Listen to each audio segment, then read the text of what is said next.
Monsieur l'ambassadeur, c'est un grand honneur que vous nous faites en venant ici, mais l'Espagne est à l'honneur et nous sommes très heureux que vos compatriotes ont pu venir en grand nombre ici en dépit des circonstances et je félicite tous ceux qui sont dans cette salle d'avoir su affronter les inondations, les grèves, qu'est-ce que je peux encore ajouter.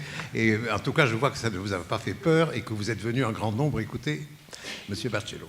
Je remercie également très chaleureusement les équipes de Fontainebleau et les équipes du Festival d'Histoire de l'Art qui, évidemment, ont fait face à ces circonstances très difficiles avec un sourire, je n'ai pas dit avec un rire, avec un sourire exceptionnel et avec un courage dont il faut vraiment les féliciter parce que vraiment, c'est pas commode de gérer l'absence de train, etc., etc. Donc, je tiens très chaleureusement à les féliciter et en même temps à déclarer le festival ouvert. Et je passe tout de suite la parole à M. Miguel Barcelo. Je n'ai pas besoin de le présenter. De toute façon, la meilleure manière de le présenter, il est majorquin, il tient à ce que je le préside, il est majorquin. Et de toute façon, la meilleure manière de le présenter, c'est tout simplement de vous conseiller d'aller voir les deux expositions qui lui sont consacrées, celle du musée Picasso, bien sûr, celle de la Bibliothèque nationale de France, celle du musée Picasso. Monsieur Lebon, ce matin, nous a parlé de son musée, la Bibliothèque nationale de France, oui, voilà. Ce sont deux expositions magnifiques et je pourrais évidemment... je ne tente même pas de rivaliser dans la présentation de M. Barcelo comme les deux expositions le font parfaitement bien et moi je n'ai rien à ajouter, sinon tout de suite à lui poser la première question. Pourquoi aimez-vous les musées et quel musée aimez-vous? Ouais, j'ai l'impression que depuis que j'ai usage de raison, j'ai vécu dans les musées. J'avais dit une fois, j'avais écrit, je pense, une fois, que je vivais comme un boulanger entre le Louvre, l'atelier et la bibliothèque. Et je pense que pour moi, quand je suis arrivé à Paris en 82-83, je connaissais déjà le Louvre depuis ma première visite à Paris, mais j'ai commencé à visiter le Louvre tous les jours comme une espèce de footing matinal. Et j'allais aussi à Beaubourg très souvent, mais Beaubourg, je connaissais déjà très bien l'art contemporain. Par contre, la découverte, quand j'avais 20 et peu d'années de l'art ancien, c'était que comme boutade, je disais souvent, Tintoretto est plus moderne que Duchamp. Comme une manière c'était au début des années 80, au moment qu'on appelait le postmodernisme, oui. Que je pense que c'est intéressant comme si on considère, je sais pas, Borges, Nabokov comme des auteurs postmodernistes qui utilisent l'histoire de l'art comme, pour moi, c'était une grande découverte, disons, des possibilités picturales de l'art ancien. Et pas seulement parce que je trouvais très restreignant l'idée que mon histoire de l'art commence avec Duchamp. Je disais, c'est rien, ça, c'est pas, on ne peut rien faire avec ça. Et par contre, vous avez prononcé le mot histoire de l'art, évidemment, la salle y est très sensible à ce mot. Oui, moi aussi. Et ce que je voulais, c'était la bousculer un peu. Et puis le Louvre, c'était une manière, comment dire, un outil révolutionnaire. Oui, je pense, ça c'est la galerie du Louvre que j'ai peint en 85, dans une église que j'avais comme atelier rue d'Ulm, que m'avait prêté dans l'hôpital Pierre-Marie Curie, m'ont prêté oui. L'ancienne église de magnifique comme atelier. Il faisait un froid affreux, mais en 82, j'étais à moins 12, mais je pense à moins 10 dans cette église. Et puis, ça vient un peu d'Hubert Robert, mais aussi de cette idée, comme vous voyez bien, dans un des tableaux, il y a la Vénus de miroir de Velázquez, qui n'est pas, je ne suis pas sûr que c'est dans celui-là. Oui, c'est dans celui-là, par ici. Oui, mais qui n'est pas du tout au Louvre. Hélas. Mais c'était un peu une Louvre. Il a failli y être, le tableau. Oui, dans la galerie espagnole, ça peut... Non, c'est en 1901, les Amis du Louvre, enfin, je ne vais pas faire d'histoire de là, les Amis du Louvre ont failli l'acheter. Ah oui, oui. Et ça aurait été plus près de chez moi. C'est les conservateurs du Louvre en sont encore malades. Elle était à Paris il n'y a pas longtemps, la Vénus. C'est vrai. C'est parmi qui disait c'est les plus belles fesses de l'histoire de la peinture. Oui. Ça, on peut faire un concours. Ça serait parmi les top 5, non? Oui, ça serait sûr. Oui. Et le tableau que vous avez... Et Melendez, que c'est un peintre que j'aime beaucoup, un peintre un peu inconnu de nature morte, c'est drôle, c'est dans les très peu de peintures espagnoles que malheureusement il y a au Louvre maintenant. Il y a cet autre portrait de Melendez, qui c'est un peintre de nature morte, oui. Mais qui était entraîné de son enfance, depuis qu'il est né, presque pour être un grand peintre, pour être le peintre du roi. Mais pour quelques raisons, n'a jamais été... Alors ça, il a fait de nature morte comme une succession d'échecs. Et c'est ce peinture. Mais si on fait quand on fait une radiographie de ces natures mortes, on voit des tableaux de figures. Parce que chaque année, il présentait un portrait du roi à la Casa Real, et puis il utilisait la toile en horizontale pour peindre ses natures mortes. Et deux fois coupé en deux. Il coupait les deux rois et il peignait c'est quand même extraordinaire. Et cet tableau le montre, on dirait un torero, non? Un torero qui dit, voilà, avec une oreille, très fier, dit je suis beau, jeune, je dessine comme un roi. Et voilà, c'est magnifique, c'est un jeune peintre. Et à côté de ce tableau, au Louvre, il y a la nature morte de Goya, avec qui est magnifique, c'est un mouton. La tête de mouton, oui. Mais vous savez, dans la tête de mouton, j'avais dit une fois, c'était encore une boutade, parce que vous savez, tout ce que je dirais, il ne faut pas me prendre très au sérieux. Mais dans la tête de mouton, on voit la tête de Goya. Il faut aller au Louvre, le regarder de tout près, parce que les reflets qu'il y a dans la tête de mouton, c'est la tête de Goya. C'est vrai que Goya a pris un peu d'ocre et un peu de blanc dans son pouce, il a fait marque. Comme vous. Comme moi, comme tous les peintres ont fait avant et après, comme à Chauvet et comme on parlera de gros de choses, oui. Mais la marque, c'est exactement la tête de Goya. On voit sa tête, sa mine renfrognée, comme ça. Mais c'est pour dire que jamais vous verrez ça dans une photo.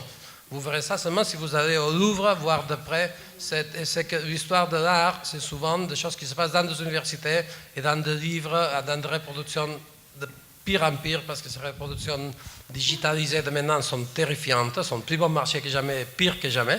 Ça ne vaut même pas l'ombre d'une bonne reproduction noir et blanc d'il y a 50 ans. C'est hélas une régression terrible.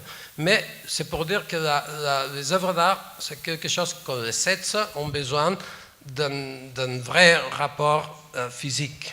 Vous avez bien raison. Je dis quand même en passant que le tableau de Melendez a été donné au Louvre par un conservateur du Louvre qui collectionnait. Et voilà. C'est curieux que c'était le seul portrait. Le seul portrait. Mais il y a une nature morte aussi, je pense, de Melendez. Oui, bien sûr, il y a une belle nature morte avec une grande miche de pain. Oui. Mais du coup, à propos, voilà. Oui. Mais ça, vous l'avez choisi pour me faire plaisir. J'adore Chardin, j'ai toujours trouvé un peintre. Et puis, Chardin, c'est à Navarre. Et j'aime beaucoup l'idée de Navarre qui collectionne les objets, qui collectionne la lumière, qui collectionne chaque brand c'est un peintre, je suis très sensible à Chardin, j'ai toujours aimé ça. Oui. Mais il y a une relation avec les mouvements, avec les Velázquez de Fileuze, non? Les mouvements de la toupie, avec les Fileuze de Velázquez, voilà, que c'est le premier tableau photo, voilà, ça c'est la grande peinture. C'est vrai. Je pense que si on faisait les rankings de fesses, mais les rankings de peintres, ça entre dans les... Je sais que vous aimeriez que je me Poussin, mais je me Velázquez avant en personne. C'est le peintre qui a plus fait parler de lui. Oui. Et comment est-ce qu'il faisait, Velázquez? Velázquez, je pense qu'il n'aimait pas peindre. Il faisait le plus vite possible parce que dans ce sens, c'était un peu... Mais parce que vous aimez peindre. Moi, j'aime peindre. Goya aimait peindre. Oui. Mais comment est-ce qu'on peut être un grand peintre, un immense peintre, sans aimer peindre? Il préférait faire autre chose. Il préférait être... Mais c'était un intellectuel, dans le sens que je pense que la peinture, c'est un exercice intellectuel. Ce n'est pas un exercice manuel. La dextérité, on a des grands peintres qui sont très habiles et des grands peintres qui ne sont pas du tout habiles. C'est rien à voir à faire. Ça, c'est bien certain. C'est bien certain. Velázquez était d'une grande dextérité et il trouvait toujours la manière de faire... Est-ce que tous les peintres sont intelligents? Pardon? Est-ce que tous les peintres sont intelligents? Parce que le côté intellectuel des peintres, évidemment, ça plaît beaucoup aux historiens d'art. Je sais qu'on dit souvent, par exemple, de Duchamp, on dit souvent il était trop intelligent pour être un bon peintre, et j'ai toujours trouvé ça légèrement insultant. Mais est-ce que c'est pas un peu... Il était assez intelligent pour savoir qu'il était un mauvais peintre. Oui. Mais revenons à Velázquez. Parce que vous voyez, ces mouvements, c'est la première fois que les mouvements est représenté, et en même temps, c'est réalité, représentation, tout le baroque est là, tout l'art du passé est là-dedans et tout l'art du futur. Et c'est ça qui est intéressant dans l'histoire de l'art, c'est que tout est contemporain. C'est pour moi, moi souvent j'ai l'impression que j'ai fait une carrière vers l'arrière fulgurante, parce que de plus en plus je m'intéresse pour l'art de plus en plus ancien. L'œuvre d'art qui m'émeut le plus, qui me fait que je pourrais aller à pied sous la pluie tout de suite, ce serait pour la grotte Chauvet. Vous êtes allé 6 fois, m'avez-vous dit, pour voir l'original? Oui, bien sûr. J'ai jamais vu la restitution. Oui, vous avez d'ailleurs dit tout à l'heure, c'est juste que les tableaux, il fallait les voir dans les musées. Dieu sait si c'est vrai. Oui, et il faut voyager pour voir les tableaux. Moi, quand j'avais 20 ans, j'ai parcouru l'Europe et une partie du monde pour voir des musées. Et je suis allé à Dresde pour voir un seul tableau. Lequel? La chocolatière. La chocolatière. Oui. Plus que le Raphaël. Après, j'ai découvert autre chose, mais mon intention, c'était de voir ça. Plus que le Raphaël, la Madone Six. Peut-être maintenant, mais à ce moment-là, j'étais fasciné par cette lumière. Mais je pense que c'est un... Et après, l'art contemporain, il est autour de nous. On n'a pas besoin de faire de grands efforts parce qu'on le vit, on est dedans. Mais les grands chefs-d'œuvre, il faut aller où ils sont pour le voir. C'est un exercice de modestie aussi et d'humilité. Mais vous m'avez dit... L'idée de penser qu'on est là et tout va arriver à nous via Internet, c'est la grande escroquerie moderne. Et je pense que c'est les passages, comment dire, si on parlait de postmodernisme, que c'est un peu, je pense, à la fin du siècle, je crois que j'ai encore fait partie de ces petits mouvements postmodernes, c'est quelque chose qui a dû finir, je ne sais pas quand. Et après, je pense que c'est qu'on vit une espèce d'historicisme décadent, que je vous disais hier, que je pensais que c'était un peu comme l'art pompier, mais parce que c'est comme si c'est cette foi à la technologie, sans aucune, n'est-ce pas, qu'on croit, on attend que tout arrive à nous digérer déjà. C'est comme des pizzas, que c'est comme une digestion, c'est des œuvres pré-digérées. Mais hier, vous m'avez dit aussi qu'une chose qui manquait à votre collection, c'était un lyotard, parce que vous êtes aussi un collectionneur. Oh, je ramasse des choses ici et là. Mais le lyotard, c'est vrai que ça m'a... c'est Cézanne. Ça, c'est un tableau qui est à moi, de Vallotton. Vallotton, c'est en Suisse, c'est pas le lyotard, hélas, mais vous voyez comme c'est beau les bleus et les rouges. Et ces cailloux, moi, ça me fait penser beaucoup aux cailloux d'Ogon, du pays d'Ogon, au rocher. Bien sûr, oui. Il y a ce poème de Rimbaud, il dit « De monde, je n'aime guère que la terre et les pierres. » Et moi, j'aime surtout les pierres, j'adore les cailloux. Les pierres, je vis dans un endroit où il y a beaucoup de pierres. Oui. Et ça, ces pierres, chacune, on pourrait lui donner un nom. Non, c'est comme de... Vous savez, les Dogon, là où j'ai passé beaucoup d'années de ma vie, au Mali, je pense que... Mais vous m'avez dit hier que vous êtes très malheureux de ne pas pouvoir y retourner. Bien sûr. Et je pense que presque tout ce que je connais, j'ai appris au Mali. Parce qu'au musée, j'ai appris beaucoup de choses, mais à un moment, bêtement, je pensais qu'il fallait me débarrasser de tout ce... Parce que je me sentais comme avec un grand sac d'or rempli de bouquins. Rempli de Velasquez. Oui, de mémoire, je pensais en Afrique, ça va être comme une... Et ça n'a pas été ça. Non, c'est en synthèse, au contraire. Mais tout ce que j'ai appris qui me sert à vivre, j'ai appris plutôt en Afrique. Et puis ces cailloux me font beaucoup penser aux cailloux Dogon, mais surtout, ce que c'est notable chez les Dogon, c'est qu'ils donnent de nom aux cailloux. Ces sculptures, c'est de vrais objets trouvés, sauf qu'ils font ça depuis le XIIe siècle. Ils donnent de nom aux cailloux, c'est comme de Vénus, comme de formes qui sont... Ma maison, là où j'ai ma maison, c'est à côté d'un caillou qui protège ma maison, qui a un nom, et les gens font de petites offrandes. Mais si vous ne le savez pas, ça semble un caillou comme les autres, mais c'est de grands rochers magnifiques, c'est de ces sculptures. Vous avez prononcé le mot sculpture. Sculpture ou peinture? Moi, je suis un peintre qui fait aussi je travaille l'argile, je travaille le plâtre, mais je ne travaille pas la pierre, tous ces trucs qui... Je fais des choses de peintre. Le plâtre, je peux le travailler au pinceau. Oui. Vous savez, hier on parlait de cet artiste palermitain, Serpota, qui travaille avec ses mains. Qui travaille avec ses mains et avec un pinceau. Parce que je trouvais très notable qu'il faisait des sculptures au pinceau. Il faisait un stucco qu'on disait qu'il mélangeait des sangs de pigeons, des choses de miel. Mais ça vous plaît, ça? Beaucoup. Vous faites pareil. Vous faites ça vous aussi. Les Mayas ont fait ça, c'est des stucs qui ont tenu dans la forêt jusqu'à maintenant, en bon état. Mais il était malin parce qu'il, techniquement, il a su isoler très bien les fers de la structure de manière qu'il n'y avait pas eu de corrosion et ça vieillit très bien dans l'humidité de Palermo. Mais il travaillait comme si c'était une matière comestible avec un pinceau. Et ça, j'ai trouvé ça tellement formidable. C'est un peintre qui... Oui. Alors qu'on connaît aucune peinture, pas une seule peinture de Serpota. Moi, je suis basiquement un peintre, mais qui par extension. Non, mais vous faites aussi de la gravure. Oui, mais je fais de céramique, de sculpture. Vous expérimentez tout. Oui, mais c'est des branches de ma peinture, disons. Je considère comme... Là, c'est dans mon atelier de Majorque et c'est de poterie.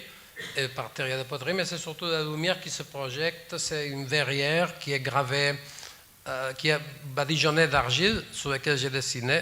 Et ensuite, la lumière fait des projections. Et puis, vous voyez, ça, c'est à la Bibliothèque nationale maintenant. 130 mètres. Oui, qui a 200 mètres, non?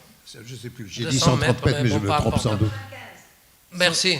195. Bon, presque 200, ni pour vous, ni pour... Voilà, et oui, c'est dessiné avec les bras, avec les doigts, avec des outils de fois, sur de l'argile. C'est tout simple, c'est de l'argile et de la lumière. C'est peut-être les seules deux matières gratuites Et le côté éphémère, ça vous gêne, ça vous... Non, mais tout est légèrement éphémère, non? Plus ou moins, quand même. Oui, plus ou moins. Ça, c'est un peu plus. Oui. Mais ça ne fait pas une grande ça différence. Ça ne me gêne pas trop. Ça vous aide pas trop? Non, la pérennité, c'est... Vous savez, quand je fais un tableau, j'essaie de le faire avec des pigments qui sont très stables à la lumière, mais j'essaie de pouvoir maîtriser ça, quand c'est stable ou pas. Mais là, la volonté, c'est de l'argile. Dans quelques années, ça tomberait de toute seule parce qu'il n'y a pas de médium. Oui, mais la pérennité, ça compte pour vous. La preuve, c'est que vous vous intéressez en effet à l'art préhistorique, à l'art pariétal, qui est un art qui, miraculeusement, s'est avéré pérenne. Oui, mais c'était un peu par accident. Mais je pense peut-être si on regarde dans 36 000 ans, qu'est-ce qui restera de mes tableaux? Peut-être ils vont rester, je ne sais pas, des cartes postales qui ont été peut-être des fragments d'une de ces œuvres faites pour être La verrière de la Bibliothèque nationale, ça vous a pris combien de temps? 12 jours, très intense. Très intense. Oui, 12 jours très... Non, j'ai rien préparé. Je suis allé chaque jour un peu comme tabula rasa sans aucun... Non, parce que c'est une œuvre qui devait vraiment être comme un carnet de croquis qu'on fait sans réflexion. Non, j'ai travaillé vraiment sans très ouvert. Oui, mais on a vu Velázquez tout à l'heure, on a vu Chardin, c'est des peintres très lents. Oui. Est-ce qu'il n'y a pas une vitesse qui correspond bien à chaque artiste? Oui, tout à fait. Et pour chaque technique, il y a une vitesse différente pour chaque manière, chaque œuvre. Et il n'y a pas de hiérarchie. C'est-à-dire, j'ai observé ça chez Velázquez ou chez Picasso. Peut-être une petite gravure pas plus grande que la main, il a pu travailler des semaines et faire 50 états et revenir dessus, alors qu'il peut faire des tableaux de 3 mètres en 5 minutes. Oui. Et la hiérarchie n'est pas du tout pour rapport. Mais vous savez, il y avait ce philosophe catalan qui s'appelait Eugène Dors, on en parlait, qui avait fait une chose très amusante au début des années 20, qu'il appelait Spous d'Astica. Peut-être Florence Delay connaît ça. Mais c'est un mot grec qui veut dire l'effort, la science de mesurer l'effort. Alors, Eugène Dors avait dit toute œuvre d'art a un certain effort qui est. Alors, il y a des artistes qui font ça qu'il n'y a pas d'effort, comme s'ils glissaient comme cette verrière, il n'y a pas d'effort, même si c'était quand même intense, mais c'est comme glisser sur la glace. Alors, après, il y a d'autres œuvres d'art que c'est un énorme effort accumulé. Et puis, et c'est supposé que c'était la science pour mesurer cet effort. Il disait, Cézanne, il y a une énorme quantité d'efforts, et de revenir, et de revenir. Et Velázquez, c'est comme s'il savait déjà sans effort, alors qu'il y a un grand effort intellectuel, mais pas... Et puis, il disait, on pourrait mesurer, parce que cette énergie doit rester quelque part. Ce serait mesurable. Et je disais ça il y a la grotte Chauvet, il n'y a pas longtemps, que probablement, on pourra mesurer... Vous savez, des fois, dans la grotte Chauvet, ils ont poli tellement les rochers avant d'y travailler, qu'on sent que c'est chargé de quelque chose. En Afrique, les potières, où j'ai appris presque tout ce que je sais, les potières, c'est toujours des femmes qui font de la céramique. Ils prennent de temps en temps une seule céramique qu'ils choisissent, je ne sais pas pourquoi, parce que moi, ça me fait pareil, et commencent à la polir pendant des semaines et des semaines avec un caillou pour la faire devenir brillante. Des fois, ils mettent un peu de couleur ocre et ils appellent ça en dogon chargé. C'est-là est chargé. Oui. Ça veut dire chargé en dogon, c'est plus que... C'est comme si c'était comme une batterie électrique, chargée de quelque chose, d'un pouvoir que les autres n'ont pas. Et j'ai vu ça dans une grotte qui s'appelle La Pileta, près de Malaga, où c'était une grotte magnifique, très belle comme grotte. Et au fond de la grotte, après une demi-heure de marche, il y a un grand poisson avec un œil qu'ils ont poli pendant des années, je pense. L'œil de poisson est grand comme une assiette et brillant. Le rocher est devenu comme si c'était un miroir. C'est sublime, c'est une vraie mise en scène. Toute la grotte devient une espèce de préparation pour... À Chauvet, on trouve ça aussi, cette préparation des temps. Et ensuite, on trouve les grandes... Et cette idée d'effort, à mon avis, c'est une idée très importante qui est peut-être qu'on a perdu un peu de vue aujourd'hui. Je pense, parce que l'idée de l'art est devenue comme collective. Et puis, la main, ce n'est plus rien d'humain. Maintenant, je voyais je ne sais pas où, qu'il y avait même des critiques d'art robots.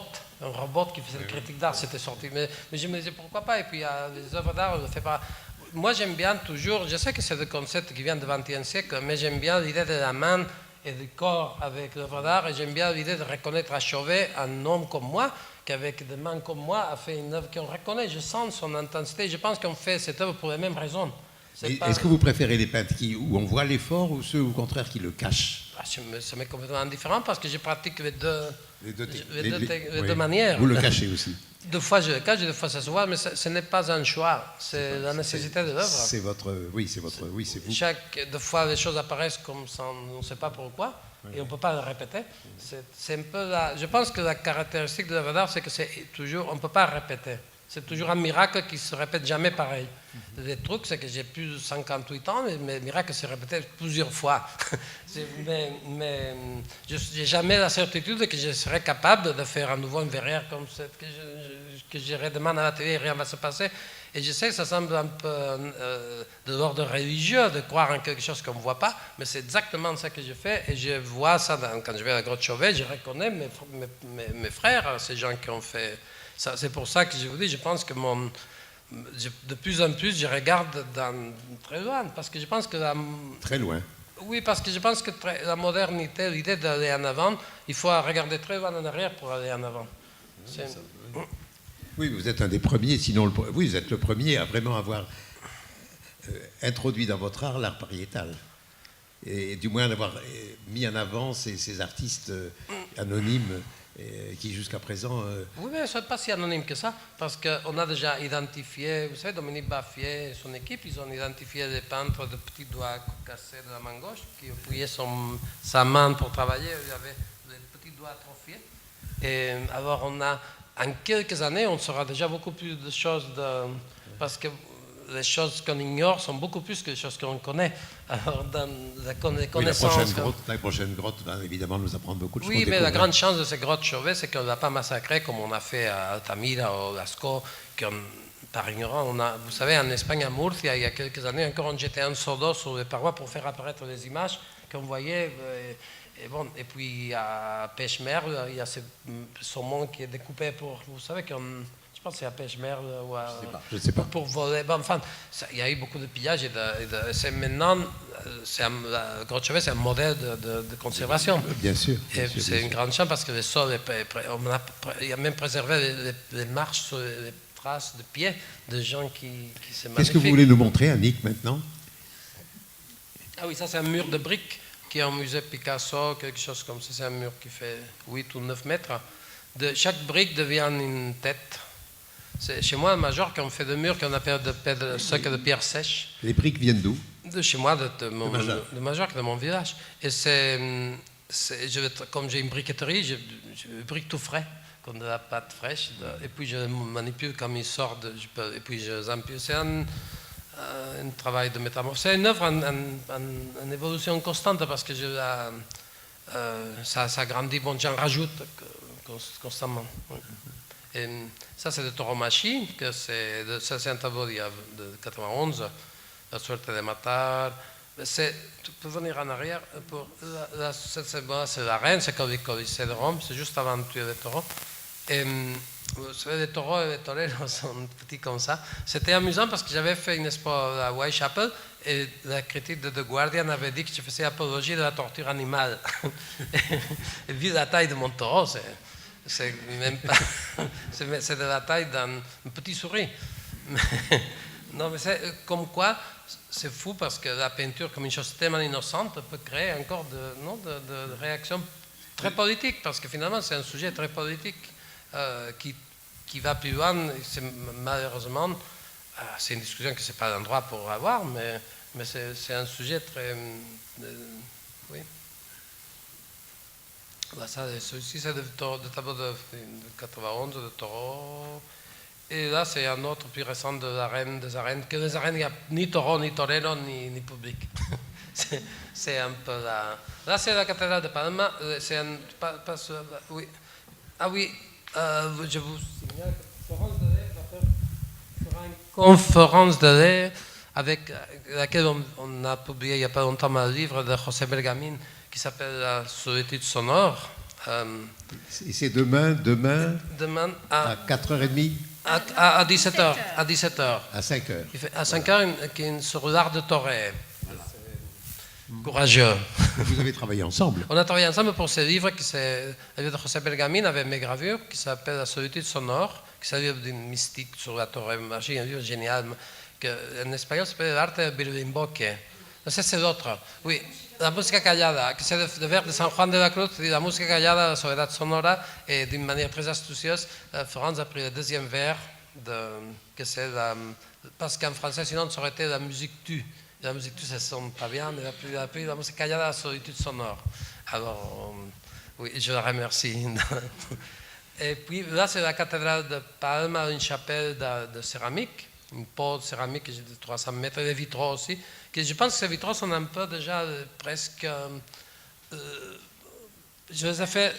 C'est presque, oui, parce que vous savez, quand j'avais fait tous ces grands murs de terre, je les ai craqués, j'ai fait tout ça comme un tableau, avec des jornatas. Et je devais garder l'argile fraîche pour coller l'argile fraîche parce que sinon je ne voulais pas faire de carreaux, je voulais faire tout comme un fresque, comme Pontormo.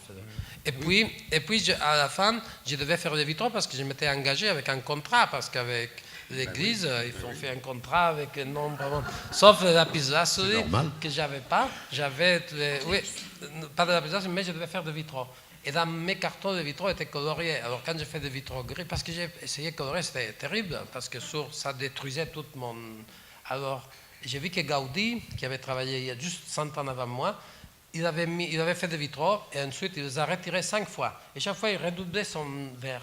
Et puis il mettait d'orange, de vert, de marron. Il essayait de faire une grisâtre. Et j'ai compris que le problème, c'était qu'on était exposé à l'est, qu'il y avait trop de soleil, et ça aveuglait, et puis ces couleurs, ça devenait... Alors, pour couper court, pour ne pas faire comme Gaudí, j'ai fait tout de suite la grisaille, que c'est une technique sulpicienne, comme vous savez, c'est une grisaille de plomb, et j'ai dessiné avec les doigts, avec des gants, parce que c'est hyper poisonneux. Et puis voilà, et puis c'est tout à fait ce que j'ai fait 20 ans, 10 ans après, à la Bibliothèque nationale, sauf qu'avec la place de plomb, c'est de l'argile, mais ça revient au même, parce que la lumière qui projette la grisaille et la lumière de l'argile, c'est un peu comme les grilles optiques. On disait que Cézanne disait pourquoi vous aimez Paris, disait parce que la lumière est bonne pour la peinture. Ouais, ceci dit, Cézanne, c'est plutôt la lumière de la Provence. Moi, je suis de Majorque, c'est encore plus au sud. Mais j'aime bien. J'ai quand même pourquoi vous aimez Paris. J'aime bien. Il y a des inondations, il y a des grèves, rien ne marche. Pourquoi j'aime Paris, je dis pour la lumière gris clair. C'était ma prochaine question, en fait. Je voulais... Non, le Louvre, la lumière gris clair. Pourquoi vous aimez Paris? Non, mais parce que Paris n'est plus à la mode parmi les artistes. Ils préfèrent Berlin, ils préfèrent... Oui, mais moi, la mode, j'ai jamais été un truc qui me soucie beaucoup. Alors, oui, Paris, vous venez de dire pourquoi. Oui, mais j'aime bien ça. Et puis avec cette... Mais vous aimez bien l'Italie aussi. J'ai passé beaucoup de temps à Naples et à Palermo. J'ai beaucoup appris à Naples avec le Vésuve en 82. Mais hier, ce qui m'a frappé, c'est que vous connaissez tous les petits maîtres hollandais aussi. J'aime beaucoup. Et ça, vraiment, les petits maîtres hollandais, on s'attend à tout de vous, mais pas que vous connaissiez les petits maîtres hollandais. Saint-Rédam, ça c'est magnifique ce tableau, parce que tous ces tableaux de Saint-Rédam, ils ont le point de fuite un peu plus haut. Et celui-là, le point de fuite est un peu plus bas, et on s'aperçoit que les dalles, je pensais qu'il n'y avait pas d'écriture, la première dalle, c'est la tombe de son père. Et j'ai trouvé ça extrêmement émouvant, parce que c'est peindre les vies de l'absent, n'est-ce pas? Oui, c'est un peintre à ocre blanc, c'est déjà Oui, moi j'aime beaucoup ça. Je collectionne un peu le design hollandais de style, oui, tout autour de ces mouvements. Et vous aimez tout? Oh, j'aime pas tout, pas de tout. Alors, je suis super snob. Oh, ben, les choses que j'aime pas le dire. ça m'intéresse pas, les choses que j'aime pas. Mais est-ce que vous avez changé parfois dans vos amours des artistes que vous n'aimiez pas, que maintenant vous aimez, ou le contraire? Oui. Raphaël, j'aime beaucoup maintenant, et quand j'étais petit, je m'étais complètement indifférent, par exemple. Oui. Velázquez, j'aime de plus en plus. Poussin, j'aimais bien, maintenant j'aime beaucoup plus. C'est-à-dire je comprends mieux. Mais peut-être c'est que les Bourgognes... C'est un peu très difficile. C'est très difficile. Oui, c'est un peu difficile, mais plus c'est une affaire de connaissance. Le Werner est à Paris, il s'intéresse qu'à une chose quand il est à Paris en 1665, c'est à Poussin. Oui. Alors il voit les cendres de Phocion, le tableau, il se met à genoux et il dit « Monsieur Poussin è qualcuno che lavora di là ». Et vous savez, j'ai envié beaucoup Poussin parce qu'il vivait au Louvre. Et ça, c'est une chose que j'aurais beaucoup aimé faire. Il n'a pas vécu longtemps. Oui, mais quand même. Il a été très malheureux. Mais j'aurais bien aimé d'avoir la commande de la grande galerie Ah. et de pouvoir m'installer. Il faut que vous restiez jusqu'à dimanche, parce que M. Martinez parle, je crois, dimanche. Bon. Et comme ça, vous pourrez lui dire. Vous pouvez lui passer Je lui dirai. Je serai occupé à mon atelier. Non, mais Poussin. Et la grande galerie pas en ruine. Plus on a vécu, plus on aime Poussin, parce que c'est ça, comme savoir pour sentir mieux. Je ne sais pas qui disait ça. Il faut savoir beaucoup pour sentir mieux. Ce n'est pas simplement une affaire de... Je pense qu'il faut avoir la relation directe avec les œuvres d'art, mais plus on connaît, plus on peut... Et puis avec Velázquez aussi, on doit Et connaître vous parlez pas mal beaucoup de de choses. Velázquez plus que de Goya. Oui, mais Goya, c'est une chose qu'on peut sentir plus que... C'est plus facile. C'est pas plus facile, mais c'est une force de la nature. Oui. Et Mais comme vous, d'ailleurs. Et Goya vient beaucoup Et vous de n'êtes pas une Velázquez. force de la nature. Vous savez, les peintres, je pense que c'est des gens qui se servent pour faire exactement ce qu'ils font. Quand Je on voit m'entraîne les- pour faire ça. Toutes les autres choses, je suis nul, je ne peux même pas changer une ampoule. Je suis bon à ça et rien d'autre que ça.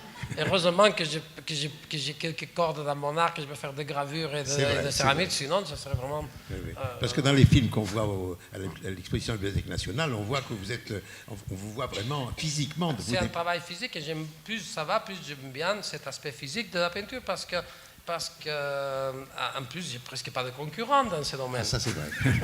Mais parce que Voilà, ça c'est au pays d'Ogon chez moi. Regardez comme c'est beau. Et me voilà. Ouais, j'ai pas de vertige. Ça c'est en face de ma maison. Mon fils qui est ici doit bien connaître. Et puis on a passé beaucoup d'années dans cet endroit qui me manque beaucoup. Et vous savez, au pays d'Ogon, au début, je ne connaissais pas grand-chose. Après, j'ai commencé à lire Griot, Michel Leiris, et puis, bien sûr, le musée de l'Homme qui me manque, parce que c'est un grand musée, on en parlait aussi.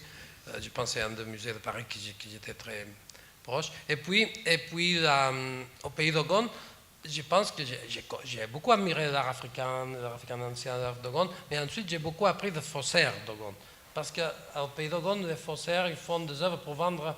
Et puis même quelques-unes dans de grands musées, c'est de faux, des gens que je connais même son nom. Parce qu'on arrive à connaître la manière de faussaire. Bien sûr. Et les termites, les termitières. Alors c'est de technique, comment dire, la technique d'un faussaire africain, c'est comme faire de temps accumulé. C'est comme de patina. C'est comme de Tiziano. C'est un peu de technique de... Quand j'étais très jeune, j'ai lu beaucoup de livres de traités de peinture de Chenini, parce que j'aimais beaucoup toute cette alchimie des pigments. Et en Afrique, j'ai compris que c'était un peu la même chose. Au début, j'arrivais en Afrique, j'avais mes carnets, mes papiers, et en 2 heures, c'était couvert de poussière, et on ne voyait plus rien. Les termites étaient en train de le manger, les vents. Et puis, au début, je voulais lutter contre ça, parce que je me disais, ça pas. Et après, j'ai compris que c'était un cadeau que tout ça, c'était une patine or magnifique, comme un tableau de Tiziano. Les termites vous manquent. Les termites, c'est cette poussière qui se met partout. La poussière qui recouvre, ça se met dans c'est une poussière tellement fine, dorée, c'est un glacis, c'est un vrai glacis. Comme, vous savez, en Espagne, on a restauré les Murillo et on a levé ce petit glacis et c'était fait avec de la saleté de son atelier. Un peu, et c'est où finit le glacis, où commence la peinture, non? C'est où finit les temps. Et ça, c'est les temps accumulés, c'est les secrets de patine. Mais par exemple, vous vernissez vos tableaux? Non, pas du tout, jamais. Jamais. Mais par contre, j'utilise des glacis. Et puis en Afrique, je fixais la poussière. Ça, c'est une chose que Duchamp a fait. Ça s'appelait collecte de poussière. Et c'était sur un grand verre, la poussière accumulée, il la fixait. Alors, j'ai fait la même chose avec mes objets africains. J'ai utilisé les termites, les mères de chauve-souris, des fois les abeilles qui font des nids dans les œuvres. Tout ça, c'est accepté comme une œuvre. Mais c'est vrai qu'après, quand les œuvres viennent ici, il n'y a plus de termites dedans. Une fois, vous savez, au musée du Prado, votre collègue Pérez Sanchez, le directeur du musée du Prado, m'avait invité quand j'avais 20 et peu d'années à faire une conférence au musée du Prado. Et j'ai pensé, ce monsieur est devenu fou parce que j'avais à toute à peine qu'il me laissait entrer au musée parce que j'étais presque un punk, vous savez, avec les cheveux. Il savait que vous faisiez bien les conférences. Oui, il m'a invité. Alors, j'étais très fier, très content qu'il me laissait entrer voir les expos tout seul, voir Velázquez tout seul, encore maintenant. C'est un grand privilège. Oui, mais alors j'ai fait une conférence dans de petites histoires inventées. Dans l'une de ces histoires, c'est des termites qui mangeaient les musées. Les musées devaient être fumigés pour tuer ces insectes, sauf qu'ils oubliaient un gardien de musée à l'intérieur, que quand il se réveillait, du coup il voyait de fumée partout, il commençait à mourir, et juste avant sa mort, il regardait les tableaux par première et dernière fois, et le seul tableau qu'il regarde, c'est un Tintoretto, que c'est la dame qui découvre le sein, que c'est une femme qui monte son sein, que c'est même pas vraiment un Tintoretto, c'est peut-être le fils, ou peut-être, mais bon, j'aimais bien que ça soit même pas un vrai chef-d'œuvre, mais c'est un très beau tableau, on dirait un Renoir. Et puis il meurt là-devant. Et ça, c'est une des histoires que j'ai racontées. Oui. Vous en avez d'autres à nous raconter ce soir? Des histoires, beaucoup. Oui, alors allez-y. Je sais que vous connaissez bien Fontainebleau. Oui, non, je suis venu beaucoup. J'aime bien, je ne sais pas pourquoi, à un moment, je pensais, si je veux connaître ce pays, je dois connaître l'Empire et Napoléon, parce que c'est l'Europe moderne. Alors, je me suis pris pas d'amour pour cette, je suis venu souvent à Fontainebleau. Pourtant, par les peintres que vous n'aimez pas, à mon avis, il y a David. Oui, mais j'aime beaucoup Juliette Récamier. À cause du côté inachevé. Oui, et puis à cause de la modèle, à cause de côté inachevé, à cause du fauteuil, à cause de plusieurs choses. C'est un tableau que j'aime pas trop cette lourdeur, mais ça, c'est quand même très bon. C'est très, très bon. Et puis, il y a une histoire que j'aime bien, que je raconte des histoires. Vous savez que Juliette Récamier, à la fin de sa vie, était devenu très... chaste. Oui, Prude, et puis il avait son portrait de Canova, il a fait couper les sangs de son portrait de Canova. Vous savez, non, que Canova a fait son portrait sans nu. Oui. Et il a fait couper parce qu'il trouvait que c'était pas beau, alors c'était... Et puis, j'ai toujours cherché un peu partout de trouver ces bouts de marbre. Ça serait à peine de petits bouts de marbre comme ça. Ça doit être quelque part, ça. Parce qu'on ne jette pas ça, à la poubelle, non? Oui, c'est vrai, c'est assez beau. C'était scié. Les seins de Mme Récamier. Oui, le sein de Mme Récamier, ce serait une trouvaille magnifique. Ce serait vrai, c'est vrai. Ça serait bon. Et Fontainebleau, vous êtes venu il y a quelques années ici pour l'Empire. Oui. Plus que pour François Ier. Oui, pour l'Empire. Oui. Maintenant, je viendrai plutôt pour François Ier. Mais à l'époque, je suis venu pour l'Empire parce que c'était une sorte de monomanie que ça me prend de temps en temps. Et j'ai lu tout, j'ai lu Chateaubriand et tout. Oui, c'était un peu dans... Et Fontainebleau et la musique, vous savez, Verdi, dans Uballo di Maschera, il y a un épisode qui se passe à Fontainebleau, mais en faisant bon. Non, mais je suis moins... La musique. Oui, j'aime beaucoup, mais pas Verdi. J'écoute pas Verdi quand je travaille. Mais vous écoutez de la musique? J'écoute Jimi Hendrix quand je travaille. Et Miles Davis, et Camarón de la Isla. Pas la musique classique? Oui, je venais en écoutant Janacek par Alain Planès. Oui, mais je suis assez, comme avec tout, plutôt éclectique, oui. Oui, mais éclectique, c'est toujours péjoratif, je ne pense pas. Je pense que c'est plutôt... oui, mais là, je ne suis pas spécialisé, disons. Qu'est-ce que vous avez comme petite image? Les carnets. On n'a pas d'image en mouvement après, non? Pas de vidéo? Non. Oui, le carnet d'Afrique. Vous allez trop vite, là, pour les... Oui, l'Afrique, oui. Paciencia, c'est un peu une des vertus qu'on apprend beaucoup en Afrique, la patience. Mais vous savez, j'ai des centaines de carnets, littéralement, que j'ai fait pendant des années. Mais vous en faites encore, vous en faites tous les jours. Encore, oui, toujours, j'en ai plusieurs mouvements parce que de toute taille. Il y en a qui sont des écrits, mais la plupart, c'est des images. Là, par exemple, vous savez, il y a un projet de sculpture, c'est ce crâne en roue que j'ai fait, que j'ai réalisé. Et j'ai fait ça au Mali, d'abord avec un crâne de singe que quelqu'un m'avait donné, et j'ai mis des petits roues faites de bouts de calebasse qui marchaient. Et puis, bon, c'était une chose faite comme ça, sans plus de... Mais l'année d'après, j'ai vu que les enfants avaient fait la même chose pour vendre aux touristes, avec des crânes de mouton. Et j'étais tellement fier parce que je me suis dit, c'est pas facile d'inventer une œuvre d'art populaire qui devient populaire, non? C'est vrai. Et puis ces enfants le vendaient comme objet, ils ne disaient pas que c'était rien à voir avec moi, ni mon nom, ni rien, c'était un objet vous savez, Mozart a inventé de la musique, et après les gens chantaient comme des airs populaires. Loin de vouloir me comparer à Mozart, mais c'était un petit moment de fierté, c'était quand j'ai vu cette... Et puis il y a quelques années, on avait joué une performance avec de l'argile qui s'appelle Paso Doble, qu'on fait avec de l'argile, ça, ça, un de deux, celui qui jette, c'est moi, voilà. Et puis l'autre, c'est Joseph Natch, que c'est votre complice, qui a failli mourir à plusieurs reprises. Et on a fait ça au Pays d'Ogon pour mes amis, et puis on a fait venir un camion chargé de 1500 kg d'argile de la France jusqu'au Pays d'Ogon et traverser le désert, juste au moment qu'il y avait tous les kidnappings et tout ça, et puis par miracle, tout ça. Et puis l'argile, on l'a donné au aux Dogon, parce que c'est une très bonne argile, c'était bien. Et puis les enfants ont reproduit les mêmes scènes avec nos deux figures, avec l'idée de vendre aux touristes. Ils ont cuit ça au soleil comme ils font, sauf qu'il n'y a pas de touristes de tout. Il n'y en a plus maintenant. Il n'y en a plus. Mais la dernière fois que j'y étais, j'ai vu de petites scènes, de petits théâtres comme ça, avec les deux figures, avec les masques. Alors c'est encore à nouveau une espèce de nouvelle œuvre d'artisanat. C'est drôle, non? Oui, et c'était très bien. C'est la dernière fois que j'étais au Mali. Après, bon, je suis allé encore une fois, mais c'était déjà très dangereux. Et j'ai eu des appels un peu de partout pour me dire n'y allez pas, n'y allez pas. Alors, oui. Non, parce que c'est... Et ça vous manque? Bien sûr, beaucoup. Et vous allez le remplacer par quoi? Je pense qu'il y a des choses qu'on ne peut pas remplacer. J'ai essayé, je suis allé beaucoup en Himalaya, marcher, mais vous savez, c'est comme certaines choses, on ne remplace pas. Et l'Asie, c'est moins votre affaire? Non, j'aime bien l'Asie, j'y vais souvent maintenant. Mais ce n'est pas de remplacement, c'est autre chose. C'est notre monde. Là, le monde de Dogon, c'est une falaise animiste, que la première fois que je suis allé, j'avais pas 27 ans, j'ai trouvé ça ressemblait à ma peinture. C'était la première sensation que j'ai eue avec tous ces trous. Puis, c'est un monde animiste que j'ai appris, j'ai étudié beaucoup, même un peu de la langue Dogon. Et puis, vous savez, il y a cette transcription de l'Eris, de la langue secrète Dogon, c'est magnifique, c'est une grande poésie. Et puis, c'est qu'on trouvait un monde, l'Eris disait qu'on trouvait un monde des Hésiodes perdu encore comme un monde presque pré-grec, perdu dans ces falaises, avec une connaissance astronomique inouïe. Puis, souvent, je pense que presque tout ce que je sais faire, je l'ai appris en Afrique avec ces gens.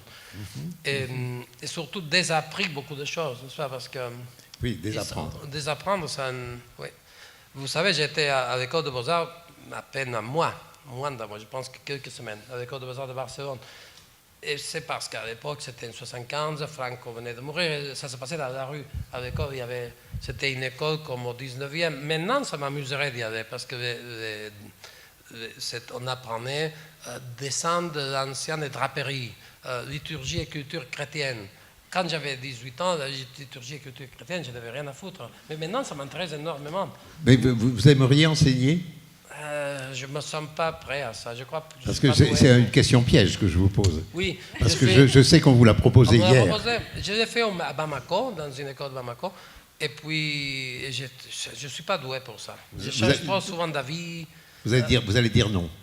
Je ne sais pas. Je me sens d'un certain côté, je me sens obligé parce que je pense qu'il y a des transmissions. Oui. Mais après, je ne me sens pas capable de tenir mon c'est-à-dire, si je sais que chaque matin, si je dois aller au Beaux-Arts, je ferai tout pour ne pas y aller. À ce point. Parce que j'ai très mal à quitter mon atelier. Vous ne savez pas, pour venir ici... Donc vous n'avez pas d'élèves? J'aurais presque... Donc vous n'avez pas d'élèves, contrairement à justement, à Raphaël. Pas d'élèves? Je ne souhaite pas trop, à vrai dire. Parce qu'il y a des peintres qui ont des élèves. Oui, mais ça ne m'a jamais eu. Mais même ça, c'est pas dans votre affaire. Je n'ai même pas pensé à ça. Ah, oui. Non, mais par contre, je pense que la peinture, vu qu'il n'y a presque plus de peintres, il y a une idée de transmission. Bien sûr. Moi, je n'ai pas eu de maître parce que à Beaux-Arts, il n'y avait rien. José Miliqua, que c'était lui-même un élève de Longhi. Qui vient de mourir. Qui vient de mourir à 100 ans. Presque, oui. Presque. Oui. Mais j'aimais beaucoup ce monsieur parce que c'était un vrai dandy. Et c'était le seul élève espagnol de Longhi, Roberto Longhi, que j'aime beaucoup parce que c'est un... Bien sûr, vous aussi aimez beaucoup, oui. Ben, je l'ai connu, naturellement. Bien sûr, mais c'est quand même un grand... Moi, j'aime beaucoup sa prose, j'aime beaucoup comme il écrit, j'aime beaucoup justement sa perception, sa manière de voir les œuvres d'art comme une affaire personnelle. Et puis surtout la manière dont il a découvert aussi bien Piero della Francesca que Caravage. Ah oui, c'est une merveille. Et Caravage, on n'en a pas parlé. J'adore Caravage. Oui. Ah oui. J'adore. Ça, on va en parler ici. Oui. On va en parler ici, mais vous serez Rembrandt. J'adore Rembrandt. Mais chez Rembrandt, vous savez, ma copine à une époque m'appelait Van Barcelot tellement j'aimais Rembrandt. Oui, mais attendez, parce que je lui disais, tu ne trouves pas que je ressemble à Rembrandt?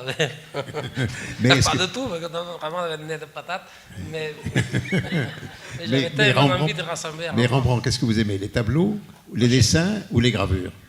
Je ne sais pas qu'est-ce que j'aime le plus. Mais c'est ma question. Oui, j'aime vraiment la peinture. J'aime beaucoup celle du Louvre. Les Boeuf et Corchet, c'est une merveille. Votre portrait de Van Et les gravures, non? J'adore les gravures. J'en ai quelques-unes, mais j'adore les gravures de Rembrandt. C'est comme là, justement, pour revenir à l'Espousse d'Astica, dans les gravures, il y en a qui travaillent énormément et ils reviennent dessus. C'est un des grands graveurs avec Goya, peut-être parmi les grands graveurs de l'histoire. et qui ont fait bouger la gravure. Ça, c'est sûr. Oui. Et vous savez que mon graveur, il s'appelle René Tazet, et c'est bien de lui rendre hommage parce que les gens maintenant, c'est presque oublié. C'est peut-être le dernier graveur à Paris. Et c'est bien de dire son nom que pour faire exister ça, parce que c'est presque disparu. Paris, c'était peut-être la ville au monde où il y avait plus d'ateliers de gravure, de calcographie, et maintenant, il y en a à peine un ou deux, et très peu de gens qui le font. C'est quelque chose qui est aussi un peu de chagrin. Alors, mais on parlait des écoles, et je vous disais de José Mili, quoi. Une fois, dans une conférence, il a dit que j'avais été le meilleur élève de l'école. Et je lui ai dit, mais José, j'étais qu'une semaine à l'école. Il dit, oui, mais vous avez très bien utilisé votre temps. C'était très bien. La salle, ce sont des historiens de l'art, des gens qui s'intéressent à l'histoire de l'art, des marchands de tableaux, des libraires, et vous avez traversé la vie qui est magnifique. Qu'est-ce que vous leur diriez à ces gens qui sont dans la salle et qui sont venus vous écouter, de regarder la peinture? Bien sûr, mais je pense qu'on fait trop confiance aux images qui nous... comme ça. Et rien ne vaut une expérience directe avec une œuvre d'art. Je pense souvent, moi j'achète de vieux livres parce que vous savez, les vieux livres ne valent rien maintenant non plus, on trouve. Et puis parce que je préfère 1000 fois une reproduction en noir et blanc bien faite avec les tons justes d'un poussant qu'une photo couleur pixelisée. Mais ça, c'est une chose impossible à faire comprendre à un public même intéressé, que les historiens d'art, et d'ailleurs les artistes également, travaillent mieux sur des photographies en noir et blanc que sur des photographies en couleur. C'est pas qu'ils travaillent mieux, c'est que c'est une traduction plus proche. Mais oui. Alors, parce que les tons est juste, et je pense que les pixels glissent, font comme de surf dans notre cerveau. Vous savez que Longhi a écrit un petit texte là-dessus. Sur la qualité des photos en noir et blanc, que la couleur n'a pas... C'était avant la pixelisation, c'est avant le digital. C'est encore la tragédie commence avec parce que la digitalisation, ça veut dire que ça fait encore abstraction des images. Encore, il y a moins d'informations. Et je pense que dans les cerveaux, vous savez, quand il y avait une tableau gravé, vous ne l'oubliez jamais. Quand vous voyez un tableau gravé, ça reste gravé aussi dans la... Et quand vous voyez une carte postale de Véronèse, après 5 minutes, il n'y a plus rien qui reste, vaguement une espèce de grisaille coloriée. C'est tout ce qui reste, parce que ça fait surf sur notre cerveau, il ne reste pas de mémoire. Alors que plus c'est gravé dans une expérience physique, la peinture. Et c'est ça pourquoi on a besoin de la peinture encore maintenant qu'on a tous ces outils. Parce qu'il y a quelque chose qui se passe avec la peinture qui ne passe pas autrement, qui ne passe pas seulement avec quelque chose qu'un humain est capable de faire. C'est ça que je dirais à ce public. Excellente conclusion. C'est une très très belle conclusion. Merci beaucoup.